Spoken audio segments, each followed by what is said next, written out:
प्रभु तेरी वाणी जीवन की रोटी, नैनों की ज्योति अंधेरा मिटाती।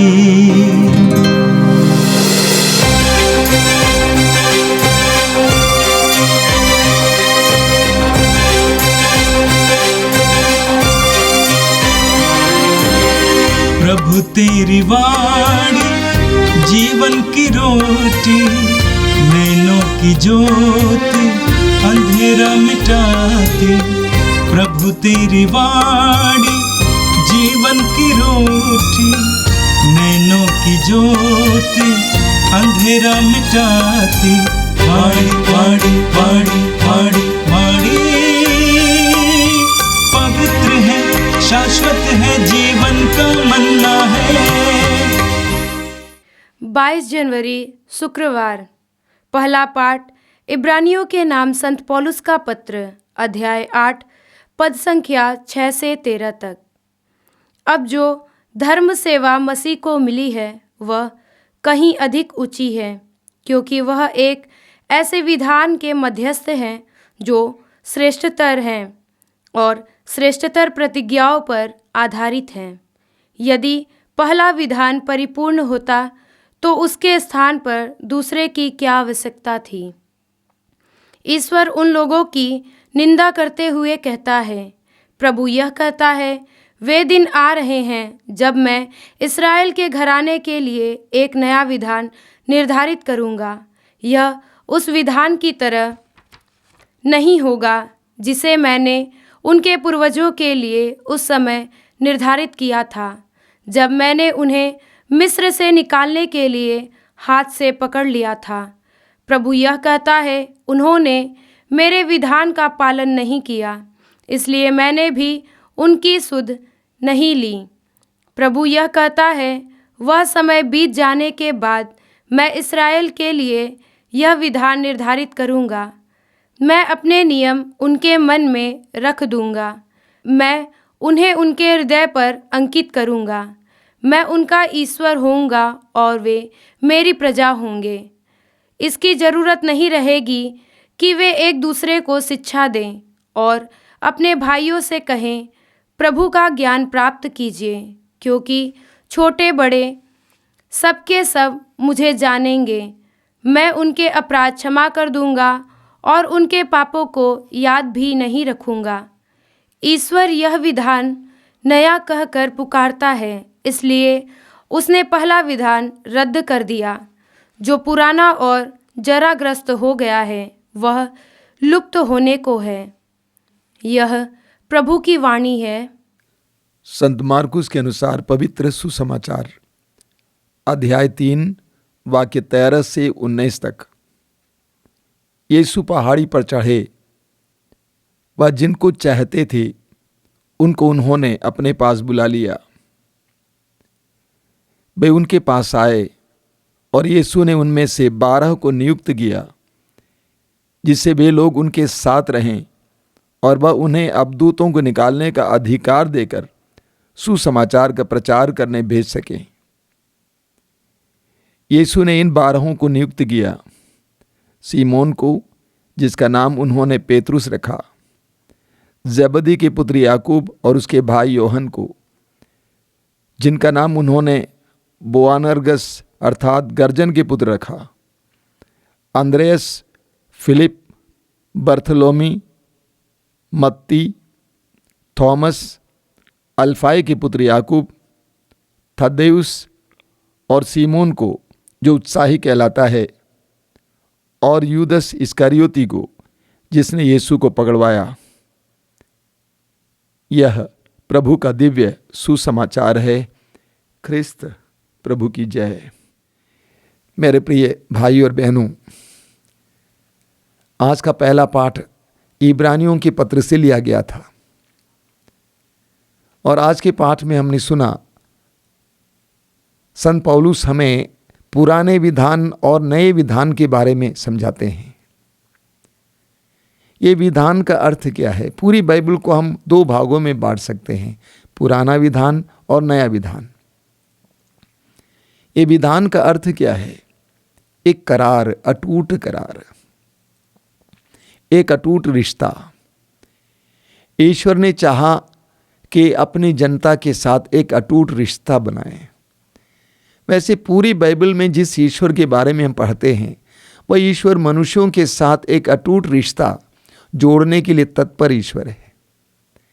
ईश्वर ने इब्राहिम के द्वारा एक नई जनता का निर्माण किया, और वो जनता मिस्र देश की गुलामी में थी, और ईश्वर ने मूसा के द्वारा उस गुलामी से उस जनता को छुड़ाया।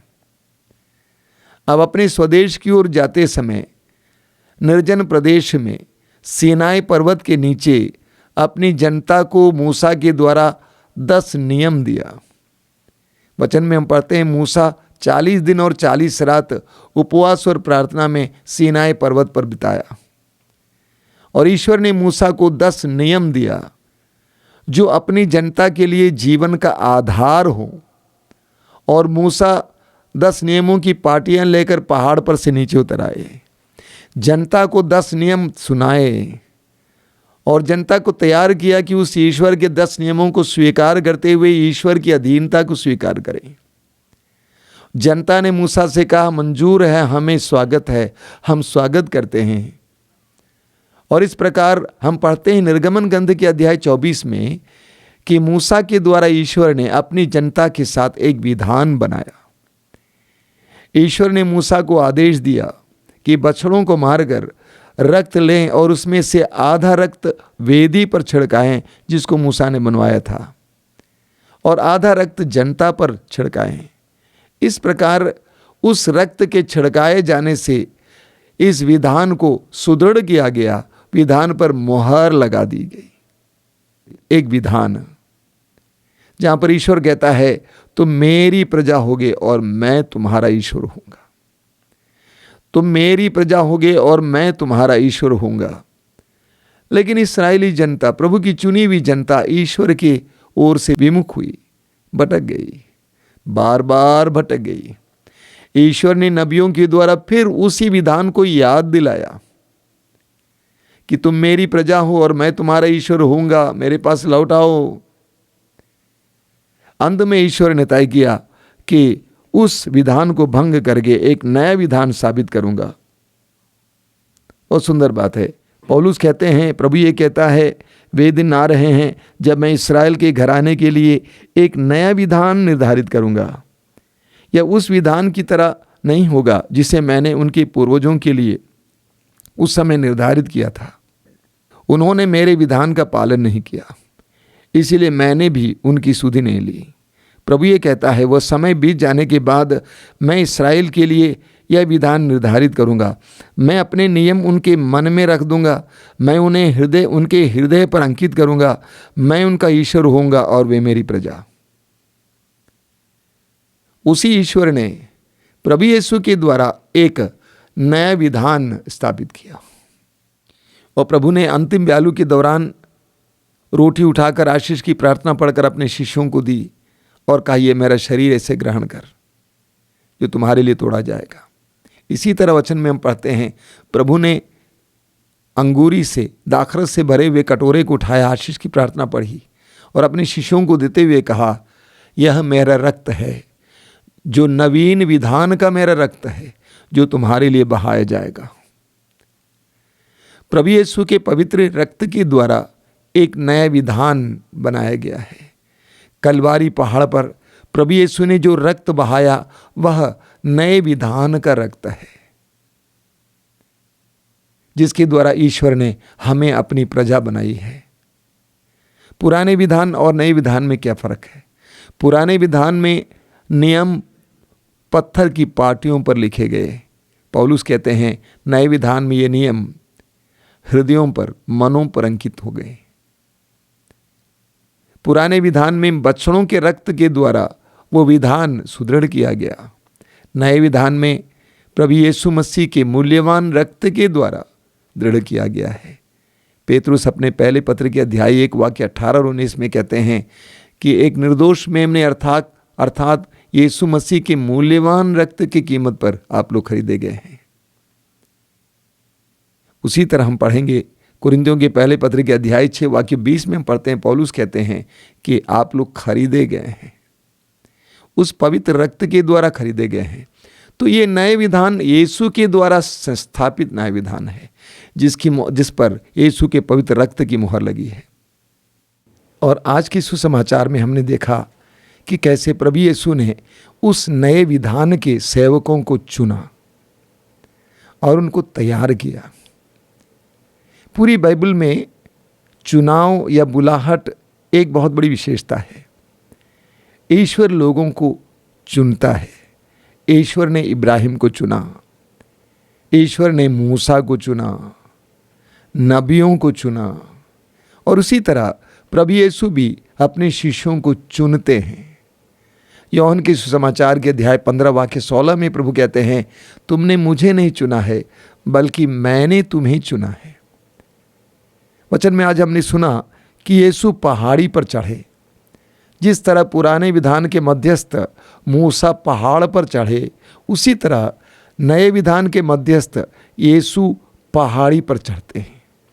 उसके बाद वचन में लिखा हुआ है, उन्होंने उनको अपने पास बुलाया जिनको वो चाहते थे। यीशु ने लोगों को चुन चुन कर अपने पास बुलाया और उनमें से 12 को नियुक्त किया और उनका नाम प्रेरित रखा। विशेष रूप से चुने गए। आगे हम पढ़ते हैं कि प्रभु ने क्या के लिए उनको चुना। 2 बातें बताई गई हैं। सबसे पहली बात कि वे उनके साथ रहें। दूसरी बात कि वह उन्हें अबदूतों को निकालने का अधिकार देकर सुसमाचार का प्रचार करने भेज सके। प्रभु यीशु ने नए विधान के सेवकों को किस तरह तैयार किया? सेवा के लिए, याजकों का सेवा कार्य करने के लिए, सेवकों का सेवा कार्य करने के लिए किस तरह तैयार किया? हम पढ़ते हैं, प्रभु ने उनको अपने साथ रखा। यीशु के साथ रहने से वे अधिकार प्राप्त करते हैं अबदूतों को निकालने के लिए। 2 बातें, यीशु के साथ रहना, दूसरा है अबदूतों को निकालने के लिए अधिकार प्राप्त कर भेजे जाना। दूसरा पहले से आता है।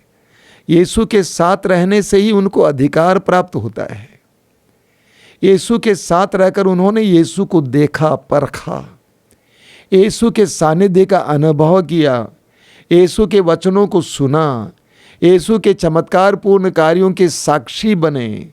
वे उस विश्वास में दृढ़ हुए, तब वे अधिकार प्राप्त करके अबदूतों को निकालने के लिए भेजे गए। ये दोनों बहुत ही बड़ी आवश्यक बातें हैं हमारे जीवन में भी। प्रभु ने हमें न केवल कार्य करने के लिए बुलाया है बल्कि उनके साथ रहने के लिए भी।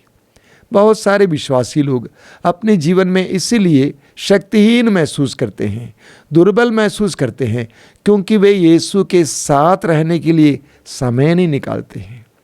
बड़ी विडंबना की बात है, बड़ी दया और दर्द की बात है कि बहुत सारे विश्वासी अपने जीवन में अनावश्यक दुख झेलते हैं, अनावश्यक पीड़ाएं झेलते हैं, केवल इसलिए कि वे यीशु के साथ रहने के लिए समय नहीं निकालते हैं। जब हम यीशु के साथ रहेंगे तो यीशु के गुण हमारे अंदर आ जाएंगे।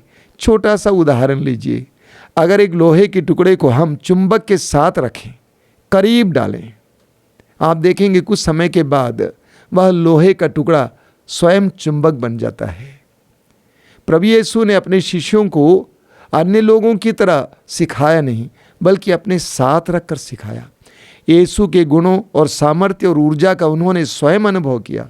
आगे हम पढ़ेंगे प्रेरित चरित्र में कि वे शिष्य जो यीशु के साथ रहे शक्तिशाली बनकर बड़े बड़े कार्य करते हैं। प्रभु यीशु ने स्वयं कहा है यूहन्ना के सुसमाचार के अध्याय 14 वाक्य 12 में, जो मुझ पर विश्वास करते हैं वे सारे कार्य करेंगे जो मैं करता हूँ और उससे भी महान कार्य करेंगे। प्रभु यीशु के शिष्यों ने ऐसा किया, बड़े बड़े कार्य किए। कारण क्या है? वे यीशु के साथ रहे। यीशु के सानिध्य में हमें सामर्थ्य मिलता है, यीशु के सानिध्य में हमें शक्ति मिलती है। जो विश्वासी अपने जीवन में प्रभु से जुड़ने के लिए समय नहीं निकालते, वे अपने जीवन में दुर्बल होंगे, दिशाहीन होंगे, ऊर्जा विहीन होंगे। लेकिन जो यीशु के साथ जुड़ने के लिए समय निकालते हैं, उनके अंदर सामर्थ्य रहता है, शक्ति रहती है। प्रभु यीशु ने इस प्रकार अपने शिष्यों को तैयार किया ताकि वे नए विधान के सेवक बने।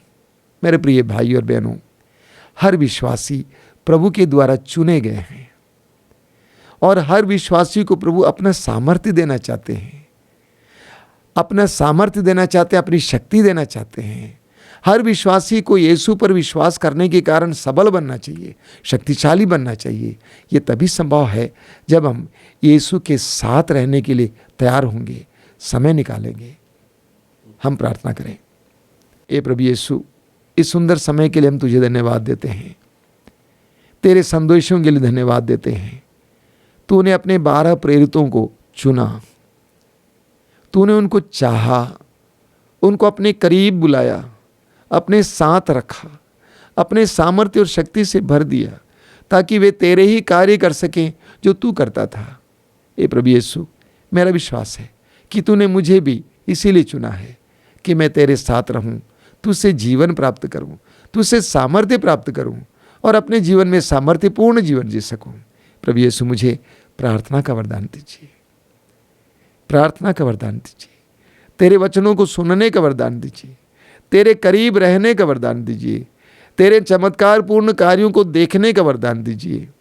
ए प्रभु यीशु, इन वचनों को सुनने वाले मेरे भाई बहनों पर दया कर, उनको अपने सानिध्य के द्वारा सामर्थ्य प्रदान कर, उनको अपने प्रतिदिन के जीवन में सामर्थ्य प्रदान कर, उनको तेरे सानिध्य में रहने की कृपा दे।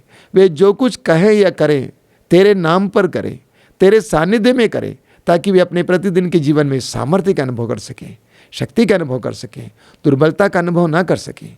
प्रभु यीशु, आशीर्वाद दीजिए, हर तरह के रोग से छुटकारा दीजिए, हर प्रकार के बंधन से छुटकारा दीजिए। तेरे आत्मा के स्पर्श के द्वारा उन्हें ताकतवर बनाइए, सामर्थ्यवान बनाइए। आमीन। प्रभु तेरी वाणी जीवन की रोटी, नैनों की ज्योति अंधेरा मिटाती। वाणी वाणी वाणी वाणी वाणी पवित्र है, शाश्वत